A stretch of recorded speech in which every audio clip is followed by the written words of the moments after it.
Okay, Go ahead. I am spotlight. Too much so. I'm looking at my, all right. So, hello everyone. I think we Ooh, what's that? excuse me. Oh, sorry. We had a little interference. Go right ahead. We may go over if we have lots of questions, and I don't mind if you don't mind, or if you have to leave, you can leave.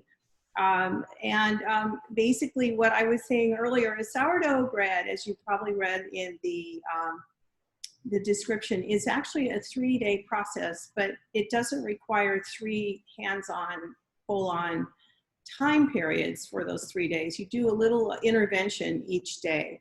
And some of them are super short, like 5 or 10 minutes. And then you have one sort of heavy lifting day, which is the second day, where you're doing your stretching. And fortunately, because I care so much about sourdough, I did kind of 3 days of steps, so you could see some of them in real time. My background is that I was a director of the Armory Center for the Arts. I was their founding director, and when I stopped working in nonprofits, I got much more serious about cooking and took a pro cooking class, and then got really, really interested in bread. And some bread is really simple, and do that as well. Do not feel like you're some kind of big bread failure if you don't use sourdough. Sourdough is one of the trickiest because, as I said earlier, it is not time-based, it's sensory-based. And there's variations based on things like weather and your starter, whether it's feeling peppy or not, whether you might be milling your own grains, which I do now. I do not go down that road unless you're crazy like I am. And your grains have different characteristics. So with that, knowing that you can't control all of it, it's just kind of a wonderful thing because it's super simple. It's basically flour, water, and salt. That's what your bread is made of. So on that level, it's probably the easiest thing you can make. And it's certainly the most profoundly satisfying thing I think you can get from that. So just now, I'm gonna pick this up. I just finished a loaf today. Does everyone see this? So I finished it 5 minutes ago. It's hot. And it came out of the oven. And just want you to see what a nice sourdough boule looks like. It's nice and round, right? Not flat like my old ones that look like little berets. And inside of it, it smells really good too. We don't have smell vision right now. Inside of it is, this is a pretty stale piece of boule, but I wanted you to see that it's got a nice kind of open crumb, as they say, or open spaces. I'm not sure the term. It's not tight. And it's fairly even. There's a few open holes. That tells you how well the fermentation or how well it rose, and it rose pretty evenly. So this is the end cut of a boule that looks something like this. But today we're going to look at sort of 3 big themes. We're going to look at the ingredients, the steps, and also the tools. And in terms of the ingredients, your first choice was, because you're taking this class, is you decided you wanted to use sourdough. So I'm going to take this down. Does everybody, Julie, can you see that? Yes. Cool. Perfectly. Okay, I'm practicing. This is what a sourdough starter looks like. It's a jiggly, wonderful mess. It smells like ripe bananas, so hopefully you like that smell, which is the sour tang.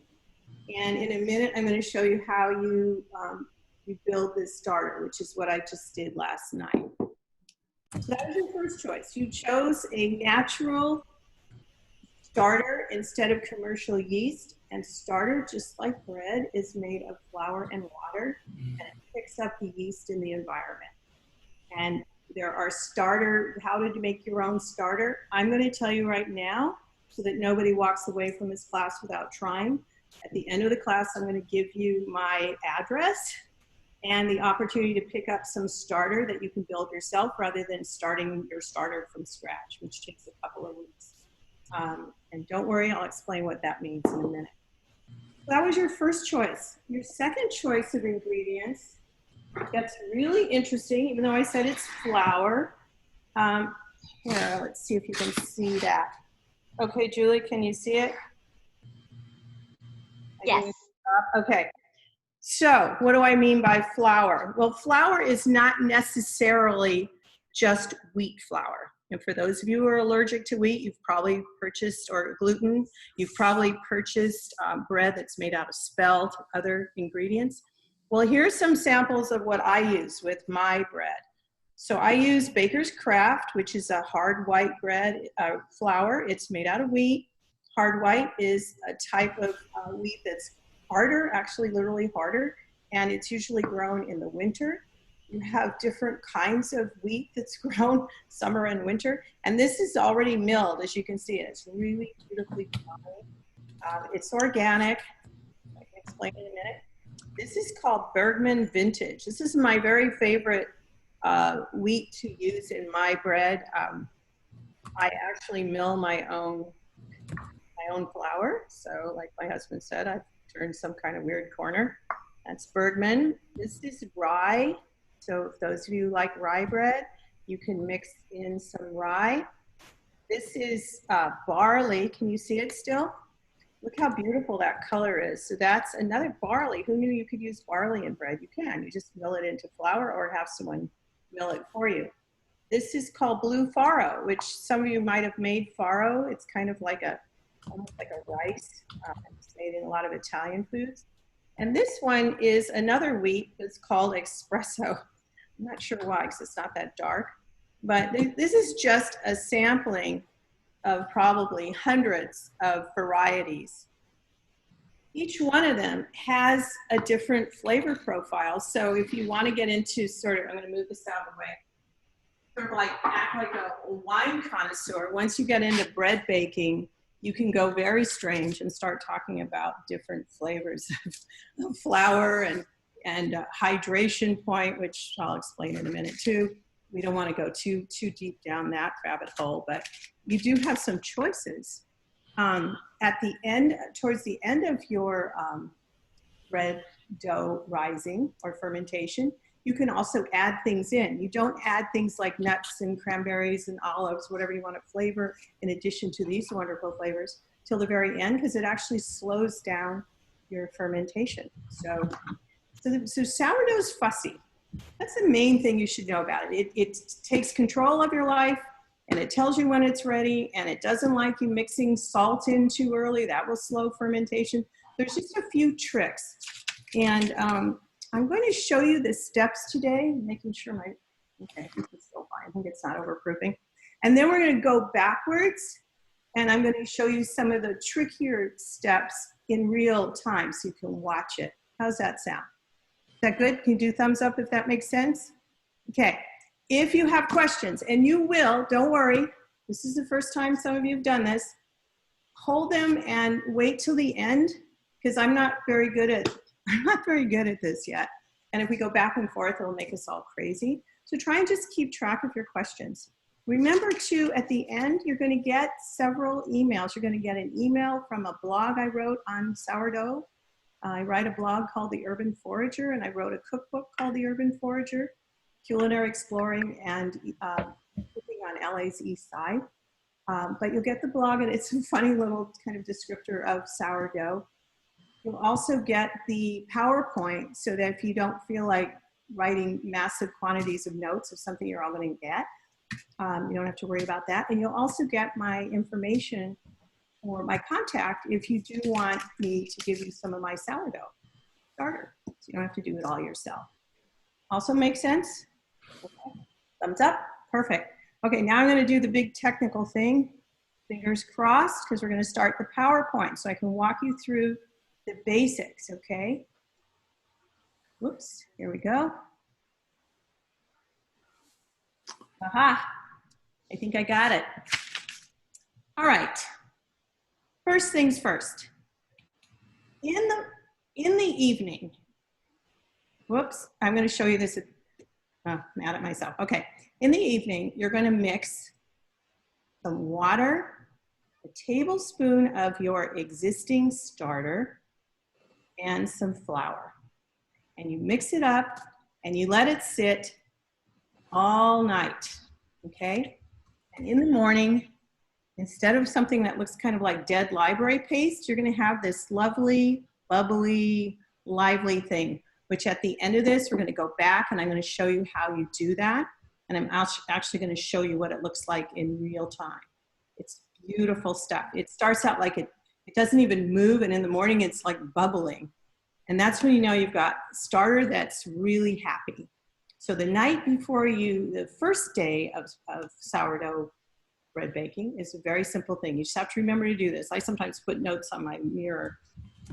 Build your starter, lady. And basically I'm doing a tablespoon of my existing starter, 100 grams of water, which is distilled for the build. That's because it doesn't have chlorine in it. And then 100 grams of whatever flour you decide to use. And in the morning, you get this lovely, kind of smelly, banana-y thing. Okay. Then, in the morning, you wake up and you're full of energy. Hopefully, nobody's feeling crummy. You put in 100 grams of starter from the built starter.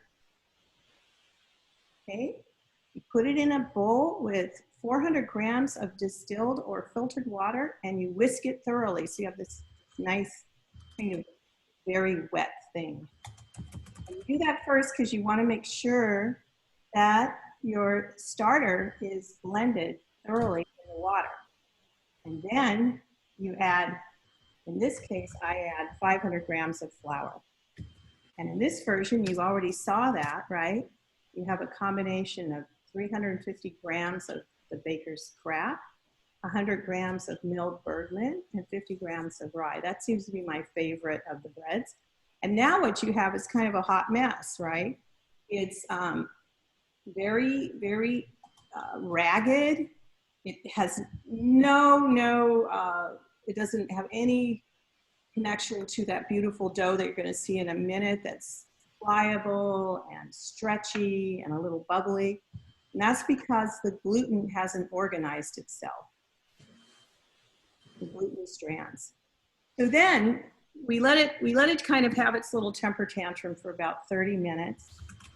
And then you add 10 grams of salt with a little bit of water. And okay.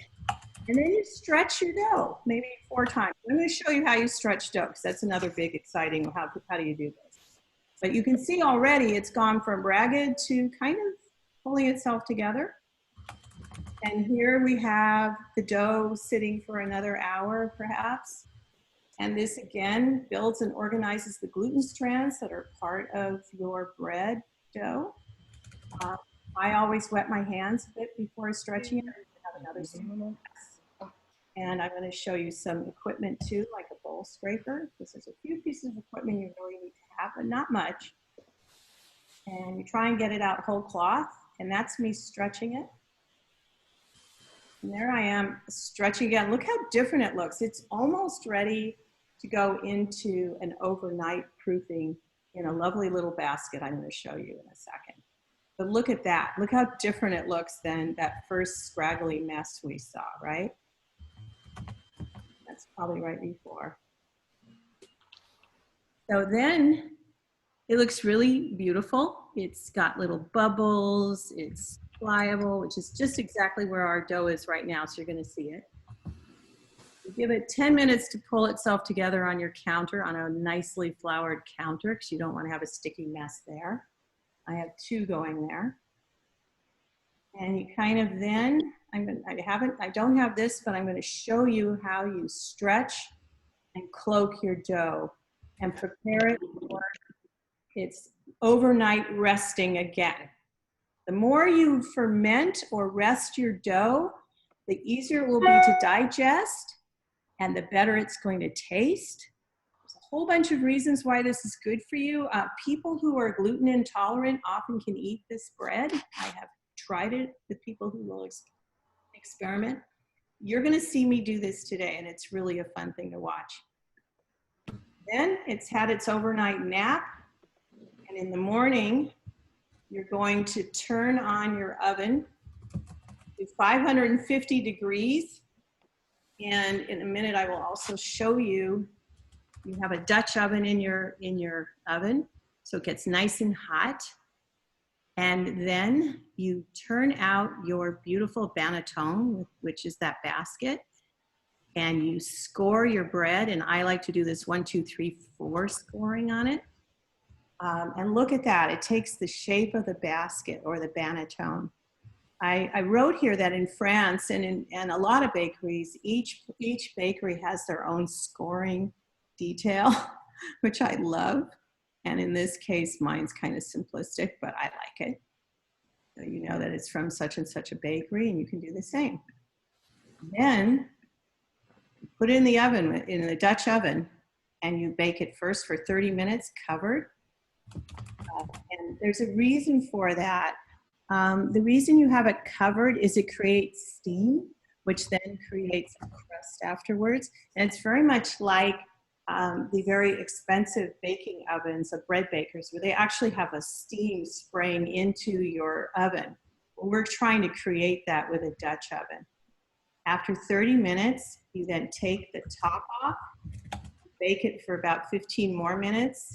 You can leave it in the Dutch oven or move the whole thing out onto a pizza stone, and voila, you have bread. Simple, right? So let's stop the share so I can go into. So from that, does anybody have questions, or do you want to see a little more before you ask? And unmute yourself anytime you have a question. Not yet? Wow, either I'm doing a great job or a terrible job. Let's see. Okay, so let's go over a few of the pieces of equipment. I think I'll just keep this up. Sure, let's see a little more. A scraper, okay? Very nothing. This is gonna help you pull your dough out of a bowl. It's gonna help you when you wet your hands and try and mix it a little bit. You don't want to pull little bits of flour and mess things up. You want to kind of get under your bowl. You're going to see me do that and really get serious, like you are in charge now. All right, so there's one thing you need. You also should have a scale. This is your biggest investment. How many of you know why you bake with a scale and not with measurements? Anybody want to unmute themselves and give it a try? Has to be in the right proportion. That's one reason. Good, Paul. Thank you. The other is that different things weigh different amounts, right? So if I were to say, put 2 cups of flour in here, that could equal, 2 cups could equal 400 grams or 500 grams of weight, right? And you're right, the proportion gets all screwed up. With bread, the hydration level becomes a really big deal with sourdough or especially sourdough bread. Sometimes you're hydrated, and the hydration is the amount of water to the amount of flour. In this case, I do what's called 80% hydration. I'm using 400 grams of water and 500 grams of flour.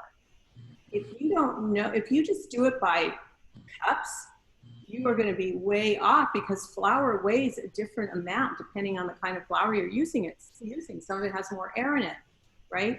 One of the things I learned the hard way when I started milling my own grains is that I was actually milling them too coarsely, so they were really heavy and they were sinking.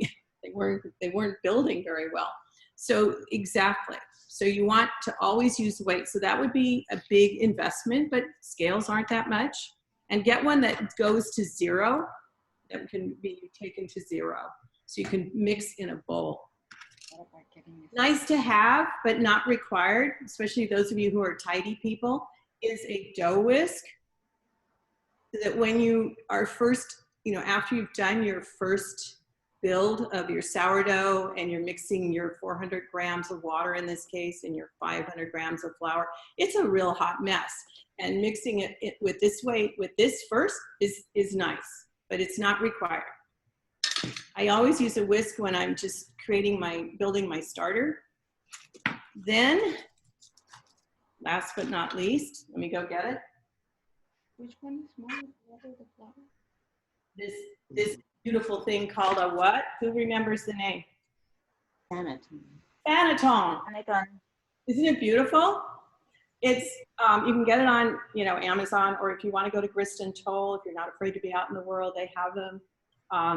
I will also send you information about where you can buy your wheat or your grains. Elisa, what size is that banneton? There are, if they're made in China, they're $14.99. If they're made in France, they're about $39.99. So it depends. What is the size? What is the size, the diameter? What size? This is a 10-inch, I believe. I will measure it and send that to you because I don't want to be wrong. And that becomes important because your banneton has to fit into your Dutch oven, right? Because I'm going to show you what not to do. Hold on. I bought this and I wondered what was wrong. Well, it won't fit into my Dutch oven, right? So I thought, oh, how fun. I'm going to get something that's shaped like a loaf. I didn't have a banneton this shape. So you want to get a banneton that's going to fit into your Dutch oven. Some of them are 10 inches, some of them are 11 inches. I think this is 10, but I will make sure to look that up before you get your information. Let me show you a really cool not a Dutch oven, but a really cool baker that does other things. So do you see this? This works really well. The top comes off and it's thick. The bottom is thin. Ooh, it's heavy. It's cast iron. It's easier than a Dutch oven because when you pull this out of the oven and it's been 550 degrees in your oven and you're turning your banneton out with your bread and you're clonking it really hard to get it out and you're trying not to burn your hands on the side of a Dutch oven, that's a lot nicer. And it's not very expensive. For those of you who get really involved in bread baking, you will definitely buy one of those, I am sure. Okay, so that's the equipment. Oh, and a plastic bag. So when it takes its little sleep at night, you're gonna put this in, you're gonna put your banneton in it. I'm gonna show you that in just a minute so you can see that. So let's talk about the trickier thing. Again, can you see that? Am I showing you it correctly? Can you all see the starter? Am I? Yes. Oh, there we go. Okay. Yes. Starter, right? This is me taking a little bit of starter and building it. So I kind of call my main starter, and I'm going to pull that out of the refrigerator, my mother. So let me go show you that. Pull it out of the fridge, bring it back. So, this is mom, okay? See how much there is there? This is the kid that came out of mom. Okay? So this is a lot of starter. This is a lot of starter too, but not as much. So I'm going to show you how you do that first, okay? So in a bowl, everyone can see the bowl, yes? Mm-hmm. Thumbs up so I know. Everybody Yes. see? Yes. Okay. We're going to take 1 tablespoon of the little kitty starter. Actually, no, we're going to take 1 tablespoon of mom, not kid. Ignore that. Just 1. So if any of you are going to come by and pick up starter, you're not going to have to be piggy. You just need to take a good tablespoon. Can you see that? All right, that's 1 tablespoon of starter from the mother. Then you put in 100 grams of water, and I use distilled water just to do the starter, build the starter, because it does, our regular water has some chlorine, even filtered water, and chlorine can stop fermentation. And I just mix it up, okay? Not too complicated so far, right? And then I take 100 grams of whatever flour I feel like using. And this is a combination of those 3, Bergman, the hard white, and oh no, just Bergman and hard white. I didn't use rye, okay? And same here, I just pour it in, and I mix it up. Oops, I even get some on my computer, okay. And what you have here is kind of thick and not nearly as jiggly as the starter that's been sitting around, right? So this is pre-prepared, just ready to build, and this is post. Do you see the difference? Everybody see? Yeah. Yeah, okay. So it's very different looking, right? But that's how you build starters. So you've gone from a tablespoon to 200 grams basically by the time you're done. And you only need about 100 grams to get a loaf of bread or a bowl of bread. So it's a great way to get started. And then what do you think you do with the remaining 100 grams after you've built it? Anybody have a thought? Give it to the mother. Yes, or you start your own mother, because you all are going to be new to it, right? You start your mom, Right. and you just keep adding to it, right? Save the discard. Excuse me? Save the discard. Save the discard and call it mom, right? Put it in a big jar. Don't throw out starter. That's a cardinal sin, right? Okay. So we've done basically in front of you step 1 and step 2, which is build your starter and then mix it around, right? And you mix it up, build your starter. And I'm not going to do the mixture of the flour and the water because it's the same thing. You always add your starter to water and then add the flour in. Makes it a lot easier because you really want that starter and water to be fully mixed together. Okay, so that's number 1. And, I have a question. yes, go ahead. Why don't you use all of the The starter? that you just created? Why do you cut it in half? Why don't you use all? Well, you only need 100 grams for a bowl, for a good sized bowl, but you can use both. But if you only need 100 grams, why don't you start with 50 of flour and 50 of water? If you ever want to make bread again, you're going to have to start with some starter, right? But you have a big mother in the refrigerator. How did I get the mother?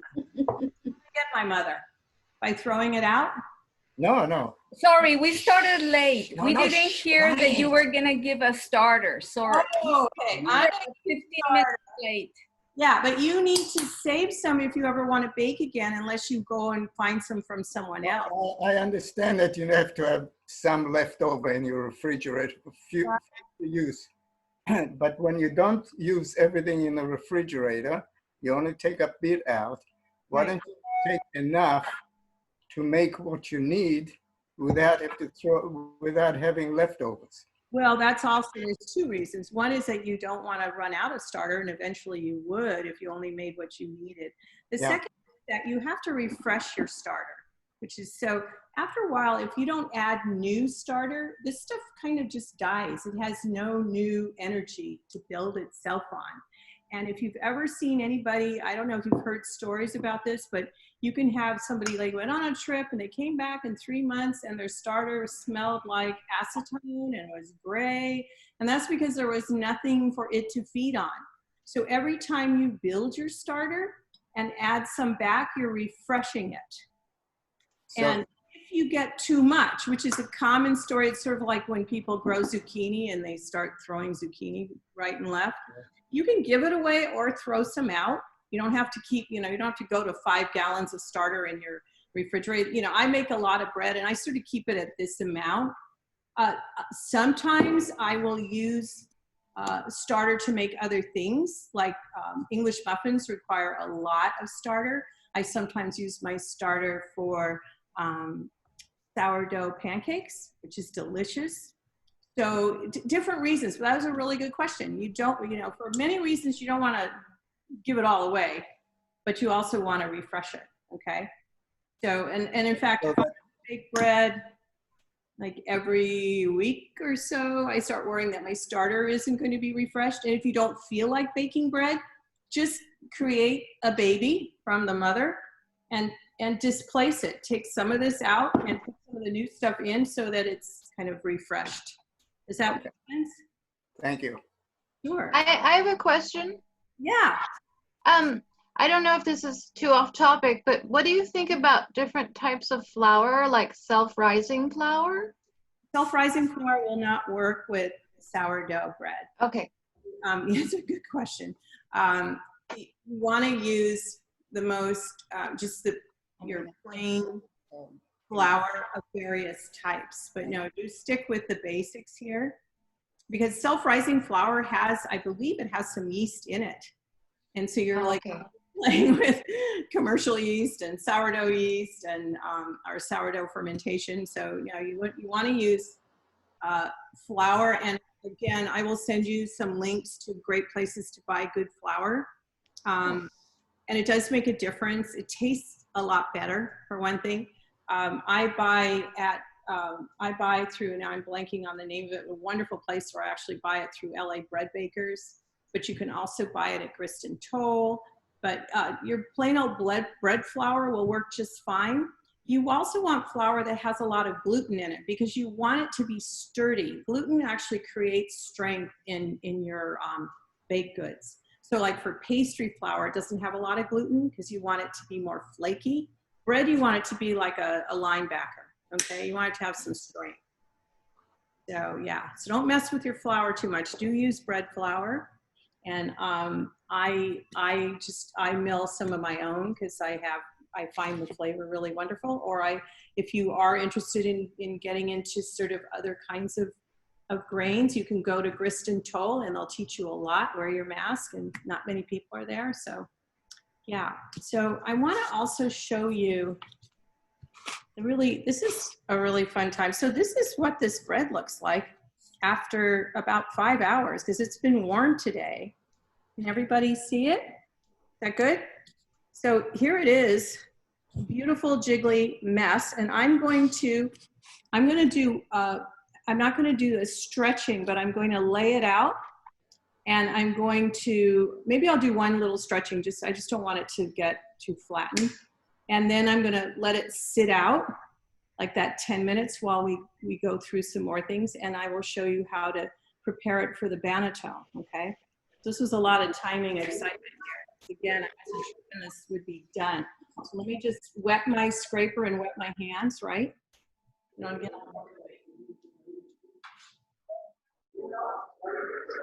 Is everybody following, or are you feeling completely lost yet? Loving it. Absolutely loving it. Okay, look at that. Beautiful. Oh my gosh. Squish, squish, stretch, stretch. I'm doing it very lightly because I don't want to lose the beautiful softness that I have. Of course, because I was yakking, I forgot to put some flour down. Never put your bread on a counter without flour, okay, folks? Really bad idea. So I'm going to just lay it down. And oh, it's just bouncy. Here, okay, can you see it? Yeah. Yeah. Oh, okay, look at that. Isn't that amazing? It's alive. So it's gonna just sit here and feel its little whatever it needs. I always say it sort of feels like a baby's butt. It just feels it's so soft. And do you see these little bubbles here? I sound like a maniac, I know, but that's what happens to you. So I'm gonna just let it sit here. And in a few minutes, I'm gonna show you one of the hardest things about bread baking, which is preparing it for the banneton. But pay real close attention to this, folks. I hope you can you see it, really see it? This is what it should look like when it's ready to go into the banneton. Sometimes this is gonna take 8 hours, sometimes it's gonna take 4. Today, because I was trying to time it for you, I put it outside, but not in the sun, or it would have gone too fast, because I needed it to kind of supercharge and get ready for when you were ready. Some people have slowed it down by throwing their bread into the refrigerator, which is also fine. And then you take it out again. I was doing that with your built up starter, because it kind of was moving along too fast. It's taking it in the fridge, putting it, but this is bread that's really ready. It's got a few little bubbles. It's got wonderful stretchy texture. And I spent, probably stretched it out about 4 or 5 times. I'm sorry I didn't really stretch it enough for you to see, but basically you just pick it up and you pick it up as a whole thing and you let it stretch down and put it together and stretch it this way and put it together, and you create a ball with it. And then you put it back in its bowl, cover it up and let it do its job. It will go from raggedy to kind of heavy, but smooth to more stretchy to actually light, where you know that this thing is going to have a beautiful, dome-like size and be light. My earlier big mistakes were, I was nervous about overproofing, which I want to talk with you about. Overproofing means that you let the bread dough sit around too long and it just has no more energy and it collapses on itself. And boy, when you've overproofed. It just turns into this stretchy mess. And so because I was so worried about overproofing, which seemed to be like the worst thing I could do, I instead underproofed. So I got impatient. I didn't wait for these little bubbles. I didn't wait for a jiggle. You look again and, it's sort of jiggly and it has this kind of, it's soft and yet it's definitely something you can feel, like it has a little energy inside of it. And when I underproofed it just never really created this beautiful dome-like height and wasn't light anymore. And I think some of you have had sourdough bread like that and probably said, I don't like it, and I don't blame you. But this is nice, and it's so pretty, right? So, okay, have some questions while we just let it sit here. Does anybody have any other thoughts about what they're seeing? So we do have some questions in chat. Okay, go One ahead. was already about the self-raising flour. Did you say you use bread flour or not to use bread flour? Use bread flour. Bread flour has more gluten in it, which is the strengthening agents. It's actually strands that hold the structure of the bread together. When the gluten is disorganized, when you first mix it, it's like this. And as you begin doing your stretching and letting it sit for a while, it literally organizes into these perfect kind of in-out. And it creates a structure for your bread and holds it together. So yeah, you want bread flour. When I use the hard white, and I will send an extra sheet on ingredients, the other grains that I use aren't necessarily bread flour, but I use bread flour along with them, and that works fine. Like farro is a grain, but it works fine. But you want to have a good amount of bread flour. Okay, and the starter, how long can we keep it in the fridge? And I know you mentioned that if you add fresh starter and mix it in with the mother supply in the fridge, that kind of keeps it going. But maybe is there a certain amount of time if you don't do that, it will typically last? And if you do that, will it last infinitely? Yes. This starter is called Paloma's Big Sister. It is a friend of mine, Mario Rodriguez's starter that he gave me. And he started baking bread when Paloma was born, and she's 11 years old. There is actually a museum of starters where they're keeping starters that are like 400 years old. And so there's a guy who runs around refreshing starters all week long. It's probably in Switzerland. Who else would do that? And it's a collection of starters. Many people have starters that are 40, 50, 60 years old from their grandmothers, because remember, you're taking a piece of it, using it, but you're also saving some of it. It's Okay, so if you don't refresh it, how long is it going to be good in the fridge? I would say probably about a month, and then it might get tired, and you do something called waking it up. So you will do your little kid thing that I call this the kid, right? You do your little refresher. You remove some of the old starter that's tired, replace it with the new starter. And then check it again. And if it still doesn't kind of bubble up the next day, do it like 3 more times of your kind of exchange transfusion. And then it should wake up. But generally, I would say, well, maybe more like 4 weeks. Yeah. And if you feel like, I just don't feel like baking, some of you are dealing with cancer treatment and you're not in the mood. And I so understand, because I went through cancer treatment, and you have your good days and your bad days. Just do this little guy. Just do him. Replace what you have with a little of this, and you don't have to go through the whole bread baking rigmarole. You can just keep your starter happy, right? Okay, let's do this for a second. Can everyone see my bread dough? Yes. Okay, Yes. so I'm going to show you how I'm getting it ready for the banneton. So first thing, here's my banneton, right? I'm going to I like to use rice flour in mine. You can use any kind of flour, but rice flour, I don't know why, I think it works well. You got to put something in it so it doesn't stick the next day. So there's some rice flour. And then I'm going to take my bench knife and I'm going to really stretch it and pull it over. And I'm going to do it again. And then again, almost like you're folding a piece of paper. You see that? Everybody, yeah?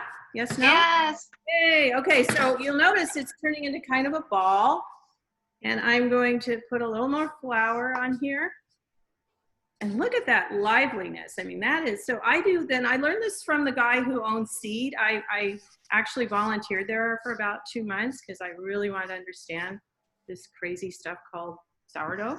And he taught me a little thing with see my little fingers? I stick them underneath and I kind of tuck and turn, and make it a happier ball. And I always make sure you have flour all over this. It's a little sticky here, so I'm gonna put a little more. So you wanna make sure. And I'm literally turning it around and tucking. And then I put a little more, because this is gonna end up being turned upside down. And I do my favorite thing, which is called cloaking. You take your bench knife, everyone should have a bench knife anyway, and you push your bread, pushing the bench knife against your counter. And you see how it's shaping this bread into a tighter ball? This is a nice one. And then I pick it up and I put it in the banneton. Now it's upside down, right? Everybody see? Yeah. Yay, not so hard, but you will screw this up the first few times. That's okay, nobody cares. You'll do good enough, as it's called. Then you put it in a big bag. I like to save the lavash bread that I buy, and the bags are just perfect size. And you just tie your bag up with a string or just tuck it under. Day 2, remember we're ending day 2, right? Because day 1 was building our starter. Day 2, stretch, stretch, stretch. Say goodnight. Say goodnight, everyone. Good night. Bye. And it goes into the refrigerator. Oh, refrigerator. Whoops. You know when you don't plan, you realize you're having real fears. Take things out of your refrigerator ahead of time.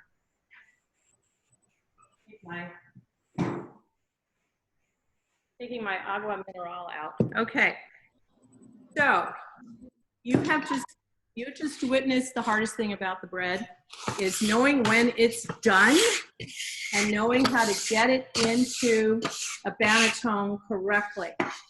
You don't need a banneton. You can use any basket of a certain size. But here's the thing. Did you wonder why I was stretching it so hard? Does anybody wonder why that was going on? Yes. Yes. Okay. Yeah. That's because, again, I just didn't understand a lot of things. And when I really screwed up with my bread, I begged my friend Masako Yatabe Thompson to come over. And she basically spent 6 hours with me while I stretched my bread. And she saw a lot of things I did wrong. And one was that I didn't stretch my last bit of bread over tightly. That creates what's called tension in your bread. And it actually also helps it to rise. And so who knew? So I just kind of would turn it into that little ball that I did when I was at Seed. And she said, no, no, stretch it, stretch it, stretch it, create tension. And she's a master bread baker. So I do what she says. So again, and also when you're doing the stretching, which I really wish I had, you know, it hadn't gotten so mature, I could have shown you more. I do have a videotape of me stretching, so maybe I'll send that along. You're again, you're doing kind of a, as the bread starts growing, you want to kind of not punch it down like you do with commercial yeast bread, but you do want to slow it a little bit. And that stretching slows it and organizes it a little. And you always end up with a ball inside of your bowl that you're doing this bread with. Again, today, this bread only took, I put it in at 12:30. I started my bread with my, you know, starter that had been built up, my flour, my water, my flour. And literally I had to slow it down I went outside to get it going because it was warmer out there, brought it inside to calm it down again. So I was dealing with timing issues. Normally you don't have to worry about that. I have also been known, in the days of yore when I used to go out a lot, I would bring my bowl of dough with me and go into the room and in the bowl and out to lunch with me. Was just horrified. She's like, Mom, you're so... And truly at times, I think I was at New Mesa and some poor woman showed up and, oops, I don't want to lose you all. And she saw me doing this and, you know, she was, anyway, I've lost you guys. How do I get back to you? What do I do? Oh. We can see you. Good. Okay, but I want to see you. Anyway, she oh, look at this. There's a person named Gail. Looks like a dog. Oh, that's cute. Anyway, she saw me doing this stretching, and so we got into a long talk about bread. And I, you know, sometimes you do get a little weird. But, okay, questions. A couple of other things before we go to questions. So I wanted to remind you that of a few of the steps. Just a few that we didn't do in real time because we couldn't do everything in real time. When you first use your built up starter and you add your 400 grams of water, that's actually step 4 and you'll get that again in your email. You're going to let it, you know, this kind of raggedy mess sit. And then after about half an hour, I mentioned salt, that you added 10 grams of salt. What I like to do is dissolve the salt in a little bit of water, a little bit of hot water, not too much. Because again, if you're introducing a solid thing into another solid thing, it works better if it's liquid, a little bit liquidy, because you don't want just your salt sitting in one part of your dough. Again, does anybody remember why you add your salt after a half an hour and not right away? I don't think I explained it too well, so if you don't remember, it's okay.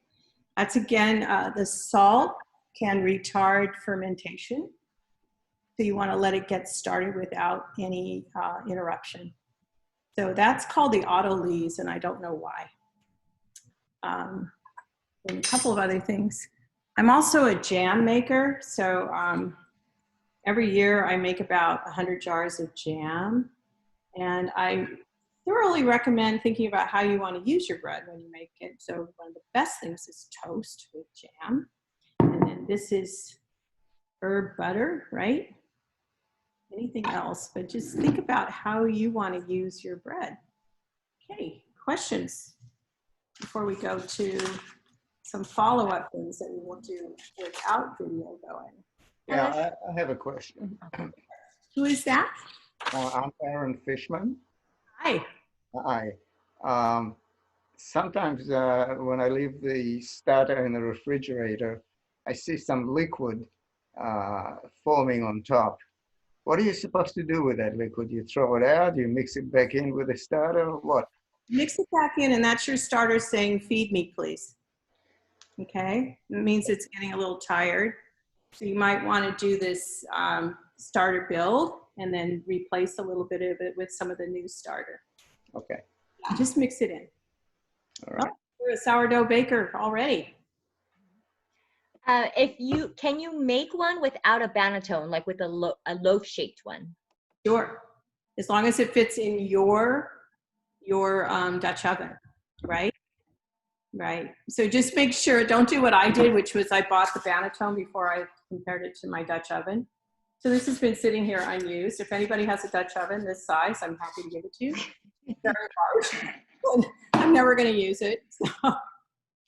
See, mine are round. This is what I should have bought from the start. I have a couple of them.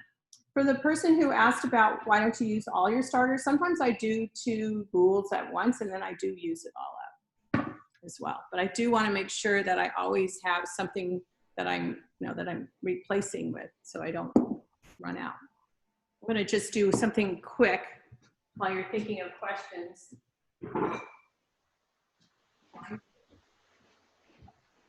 I'm in my refrigerator if you're wondering what I'm doing. Okay, so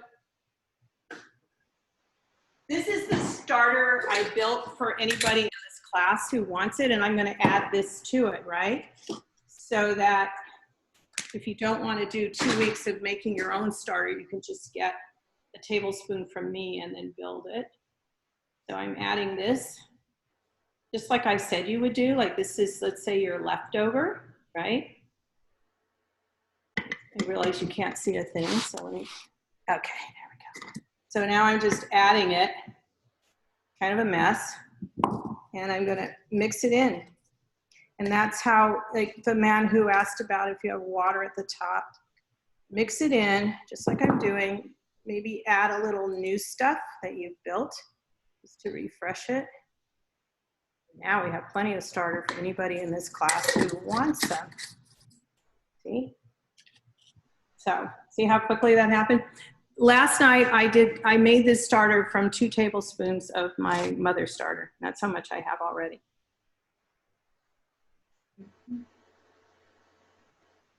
My refrigerator is so full. I don't know what to do. I'm gonna leave this out. I can't deal with this right now. Too much stuff in there. Okay, questions. Any other questions before we finish up? Look at my hands. Everything seemed pretty clear? Yes. Great. Oh, I'm excited. Okay. So. Oh, no, hold on. Let me stop the live stream. Thank you so much, Elisa. Oh, that's right. I forgot. Thank you. I didn't want to show it. Everyone else stay here, but she's now, are we